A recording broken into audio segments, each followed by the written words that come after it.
and ça c'est deuxième Chanel and Jodia, we're going to be talking about the lost city of Atlantis. Now this video has been requested for a very long time now, and I'm finally bringing it to you. So of course, before we get started, smash that like button, smash that subscribe button, smash every button you know that can help a sister out. A lot of you guys think you're subscribed, but you're not, because this is my second channel, my Haitian based channel, and the channel where we talk about voodoo, folklore, politics, myths, all things spooky, scary, and a lot of things historical. So make sure you are subscribed if you are subscribed. If you guys like my hoodie, make sure you guys head over to the merch shop. I have lots of different designs that you guys can explore, and make sure you're subscribed to my main channel and my vlog channel. Everything you need is going to be linked down below. Now, when it comes to the lost city of Atlantis, I'm very sure every single one of you has heard of it before. Whether you heard about it in school, a movie, in conversation, whatever the case may be, Atlantis has been a phenomenon that has plagued us socially for a very long time. Many people think it's existed, while many people think that it didn't exist at all. So of course, comment down below. Do you think Atlantis is real, or do you think it's fake? If you've been on this channel before, you guys already know I think everything exists, so I'm one of those people that happens to think that Atlantis did exist and still does exist. So let me explain. According to ancient legend, Atlantis was said to be a utopian land where lots of beautiful, almost godlike people existed in the center of civilization, ruling upon a land like no other. This land existed before Christ and was a land that was probably located in the Atlantic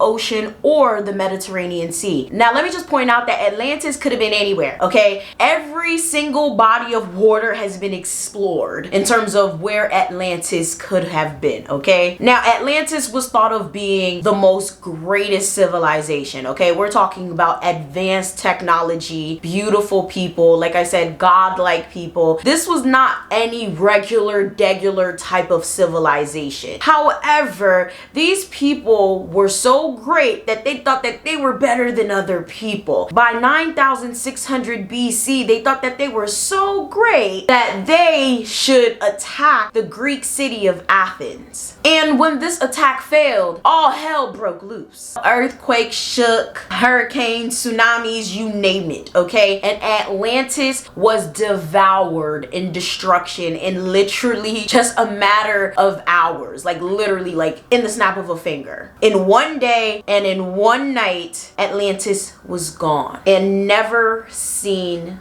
again. But before this, Atlantis was peaceful, profitable, one of the most beautiful and successful places to live. Everyone was healthy, happy. No one really understands why such drastic measures had to be taken, except for the fact that, I mean, they were greedy as hell and they had the nerve, gall, audacity to start a fucking war. Like, why would you do such a thing? You know, like, you had everything that you could ever want. Beauty, you had wealth, you had power, you had so many things, but you wanted to go start a war with your neighbors for the what though? Now that is how the story has always essentially been told, and for the most part people really started hearing about this story when Plato came into play. Now a lot of us know about Plato. He was a great philosopher and a teacher who helped found the University of Athens. So everyone started to really hear about this story when Plato started introducing it and telling this story numerous times. And it's very interesting because, you know, he would mainly tell the story as a moral story of what not to do and what happens when civilizations get greedy and start picking wars and fights with people. And it's funny enough because a lot of people be like, oh well, that's what's gonna happen to America. And it's like, first of all, America's not the only greedy country. Even though we're one of the greediest, we're not the only greedy country, okay? It's like, nigga, like, don't even try that. If that's the case, we're all gonna go to hell and Moses is gonna bring the flood again. Oh well. And God is going to bring the flood again, and we're going to need another Moses, all right? Because if anything, all of these damn countries are greedy. So it's very interesting. So when it comes to Plato, of course, we all know Plato was one of the most knowledgeable men alive. And he would literally do these teachings where he would talk about the city of Atlantis. And a lot of people would be like, you know, yeah, you're knowledgeable, you're a philosopher and all of that, but like, is this like a real story? story. And a lot of people started to think maybe it is a real story. And of course, when he would tell these stories, he would get deeper with the stories. So in one of his most famous works, I cannot say this right, Timaeus, T-M-A-E-U-S, and Critias, C-R-I-T-E-A-S.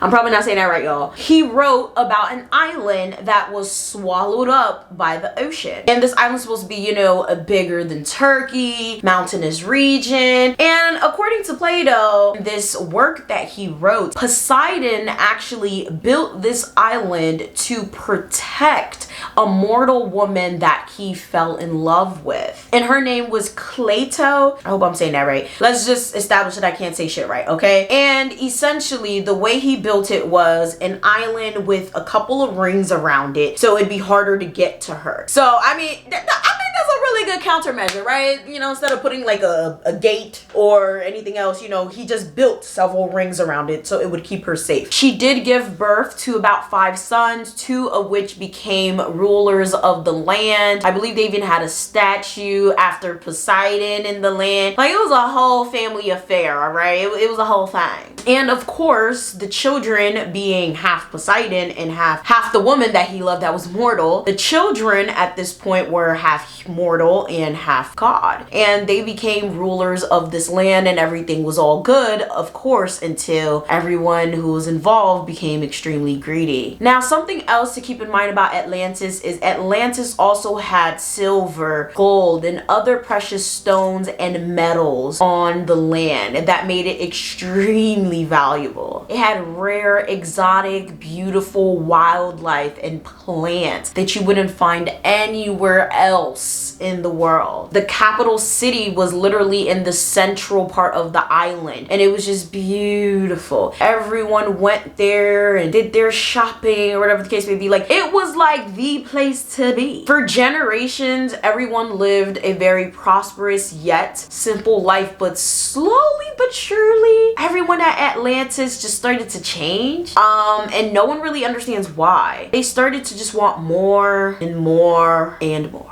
They started to become corrupted by power and greed. Zeus started to see this, okay? He started to see where this was heading. He didn't like how they were acting. And, you know, him and all the other gods kind of got together and it was like, hey, yo, what we gonna do about them? You know, they kind of doing too much. And of course, they tried to sit there and, you know, attack neighboring people. And that shit happened, like I spoke about in the beginning. And it's very sad, to be honest, when you really think about it. Like, if that genuinely did happen, Zeus be doing too much. Like, if we were to actually do like videos, which I probably won't, because Greek history and all of that, like we're talking about like Greek mythology, it's too damn much. Zeus be doing too much. He's very, very impulsive, okay? Too damn impulsive for me. But anyhow, if that truly did happen, like if we're really thinking about it and that truly did happen, that I feel like that's so damn extra. I think there could have been like a better punishment instead of like literally wiping the whole damn city off the fucking map. Like, that's so fucking extra. But a lot of people wonder to this day, one, was Plato really talking about a city that really existed? And two, if it didn't exist, why make up such an elaborate story? What was the point? And three, what would have happened to all of those people that lived on that island? So of course, the most plausible explanation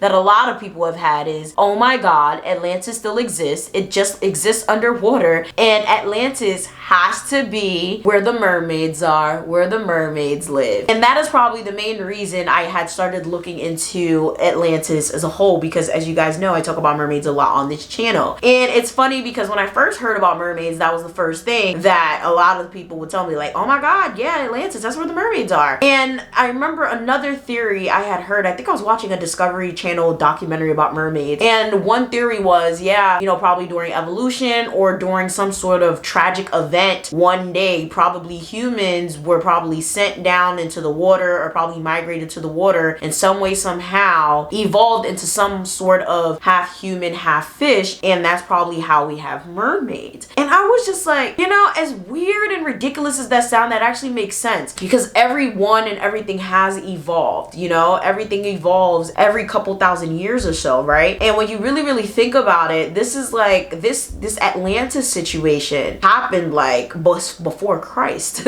And there was definitely people out there before Christ. Like, who's to say that the people that were, if Atlantis existed, the people that were on that island, who's to say that they didn't just legitimately sink and just evolve into mermaids? Of course, when you watch like The Little Mermaid, which of course that is a fictional story, but everything down there, you know, like when you see those little scenes down underwater and stuff like that, I mean, that could be Atlantis. You know, when you really look at it and you really pay attention, I'm like, I mean, that looks like an underwater kingdom to me. I don't know, don't you guys think? Like, I don't know. I've always looked at it, I'm like, what is this, Atlantis? And then, you know, when you watch other things, right, it's like, if there are mermaids or if there are other types of water people, when we're talking about Iota, Selkies, Mami Wata, things like that, like, where are they living at?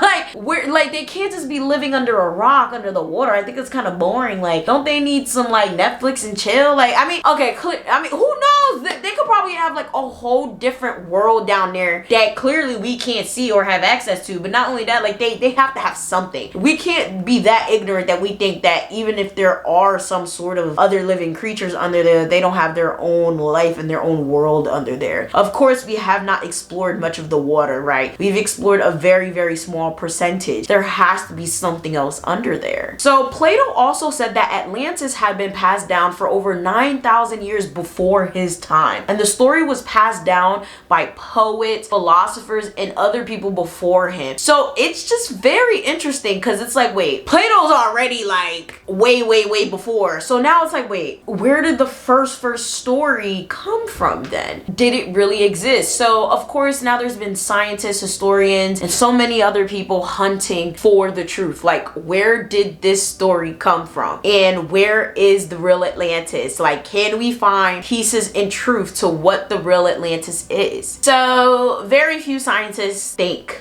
that Atlantis ever existed because there's no tangible proof of it, right? But there are some that do think that it exists and they're still hunting for some remnants of something, right? So we have Robert Ballard, right? So he was the one that actually discovered the wreckage of Titanic in 1985. So Robert Ballard says that, yeah, no one really thinks it's a thing, but I mean, it's logical that it's a thing. So the only thing that's pretty close to Atlantis would be this one very catastrophic and sad situation that happened to this one place near a city in Europe. About 3,600 years ago, there was a volcanic eruption that wiped out a whole island called Santorini in the Aegean Sea near Greece. Now, clearly, this is not no fucking 9600 BC, okay, or anywhere BC, but this is like literally the closest thing to an Atlantis that anybody really knows about. Now that I think about it, that's some really sad shit. Like, could you imagine like a volcano erupting and like your whole, like, child, remind me not to live or go anywhere where there's an active volcano. Don't make got time for that. Like, I know that's a thing and that's like a tourist attraction for a lot of people where they're like, oh my god, a volcano, let me go see it. And bitch, I don't want nothing to do with it. So what's interesting about that is at the time there was a lot of advanced people that lived on Santorini at the time. They were Minoan. So I mean, very eerie how it's very similar to the Atlantis situation. And what's interesting and what's also very interesting is the Minoan people disappeared. From what I understand, they didn't like die, okay? They didn't necessarily like perish. They disappeared. Like, they straight up vanished. And that's another thing with the whole Atlantis thing. Nobody really knows what happened. Some people think they sunk. Some people think they flew. Some people think Zeus kind of did something with them. We don't know. But when it comes to the Minoan people, like, I mean, let's be real. I mean, they are on an island. So like, where are they gonna go, but there is an eruption taking place. So I feel like it's not that hard to think like, okay, clearly they probably just went somewhere, but like they're on an island and this is like 3,600 years ago. So I mean, I'm trying to understand it too. Now that I think about it, I'm like, I would say maybe they just went to higher land or lower land. You know what I mean?